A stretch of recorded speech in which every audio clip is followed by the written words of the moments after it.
आप सभी को बहुत बहुत नमस्कार। और आज हम श्रीमद् भगवद गीता के 30वें श्लोक पर चर्चा करेंगे। और 30वें श्लोक में अर्जुन की मनस्थिति और नीचे आ गई है। अर्जुन के मन की जो स्थिरता है, अर्जुन के मन की जो दृढ़ता है, वो न जाने कहाँ खोती जा रही है। इसी कारण से अर्जुन कह रहे हैं, गांडीवम स्रंसते हस्तात् त्वच्चैव परिदह्यते न च शक्नोम्यवस्थातुं भ्रमतीव च मे मनः। मनस्थिति का हमारे जीवन पर कितना प्रभाव पड़ता है, ये किसी को समझाने की आवश्यकता नहीं है, ये सभी जानते हैं, क्योंकि मनस्थिति ऊपर नीचे होती रहती है। भारतीय ज्योतिष में चंद्रमा को अत्यधिक महत्व दिया जाता है। चंद्रमा को मन का कारक माना गया है, और मन यदि बलवान है तो व्यक्ति बहुत कुछ कर सकता है।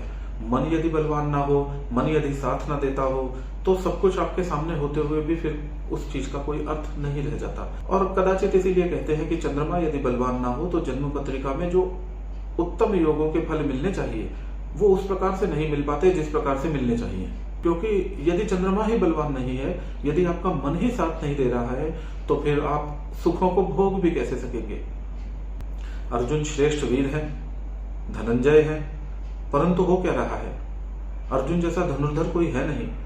फिर भी अर्जुन कह रहे हैं कि उनके हाथ से गांडीव खिसक रही है, छूट रही है, उनकी त्वचा जल रही है। तो क्या वास्तव में ऐसा हो रहा है? अर्जुन जैसे श्रेष्ठ वीर के हाथ से गांडीव सरक रहा है? वास्तव में तो यही हो रहा है कि अर्जुन का मन जो है वो भ्रमण कर रहा है। अर्जुन का मन उनका साथ नहीं दे रहा है, वो एक जगह टिक नहीं पा रहा। जिस उद्देश्य के लिए अर्जुन यहां आए हैं उसमें उनका स्थिर हो पाना कठिन उनको लग रहा है। वहां खड़े रह सकें इतनी शक्ति भी अर्जुन नहीं जुटा पा रहे। और मन जब डावाडोल होने लगे तो कोई ठीक प्रकार से सोच भी कैसे सकता है। और अर्जुन जैसा अनुभव कर रहे हैं वैसा भगवान श्री कृष्ण से कह रहे हैं। सोचिए, श्री कृष्ण जैसा मित्र है, श्री कृष्ण जैसा सारथी है, तो अर्जुन निस्संकोच अपने मन की बात श्री कृष्ण से कह पा रहे हैं। नहीं तो हर किसी के आगे क्या आप अपने मन की बात कह सकते हैं, वो भी इस प्रकार की परिस्थिति में।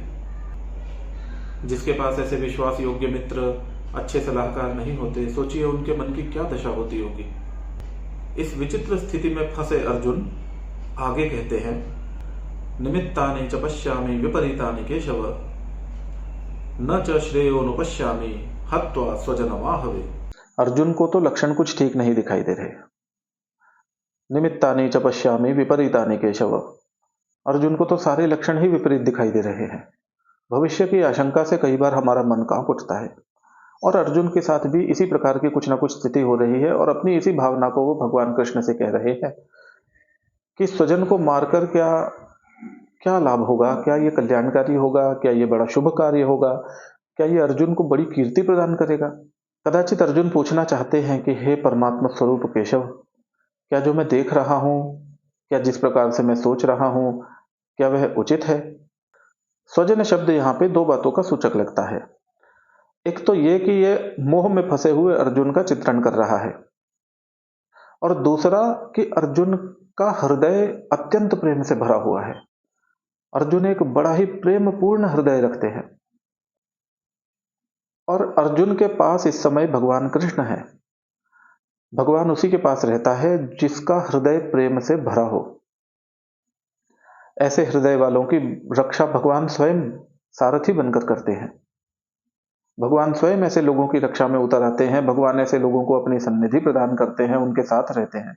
श्रीमद् भगवद गीता में अर्जुन के गुणों के माध्यम से कितनी ही बार यह भी संकेत मिलता है कि किस प्रकार के लोगों को भगवान का प्रेम, भगवान की कृपा प्राप्त होती है।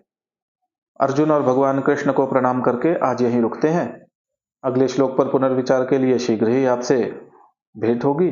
तब तक के लिए नमस्कार।